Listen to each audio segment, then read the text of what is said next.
我的妈呀！这样的手工 DIY 糖果你们玩过吗？据说这是80后的玩具，在箱子里加上糖果，再加上水，盖上盖子，然后装上抽水泵，来回按压，就能把糖水抽出来，喝多少抽多少，太好玩了！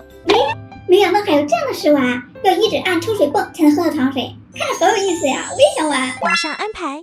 宝宝们，手摇抽水泵糖果甩买到了，我们来试试，看用这个能不能摇出糖水，看看味道怎么样。打开看啊！这怎么打不开呀？要这样拉出来，它里面有一些小零件，都是什么呀？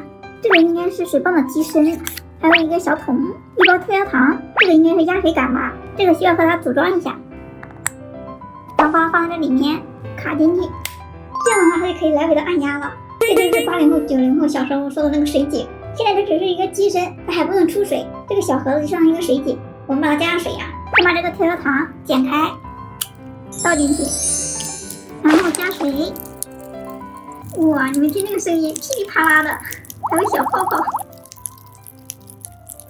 然后给它盖上，再把这个机身给它安上去。噔噔，这样我们的手摇抽水泵就完成了。我们现在就来压一下，看它能不能压出糖水呀？还记不记得小的时候压这个水井的时候，就先来一勺水，再引这个水才能压出来。它这个可以直接压呀，这压就轻松多了。你看到吗？上水了，上水了！你看，越来越多了，越来越多了。这个速度也要快，你稍微一停，它一会儿就下去了。好像还没有流出来，压快一点。来了来了，赶紧给它放到杯子接着啊！哎呀，就下去了，再来。哇，好厉害呀！这一下就引起了80、90后的回忆呀，快满了。先来一杯尝一下啊。这味道就有一点淡淡的甜，还有一点点酸酸的味道，因为水太多了。但我感觉这个好玩就够了。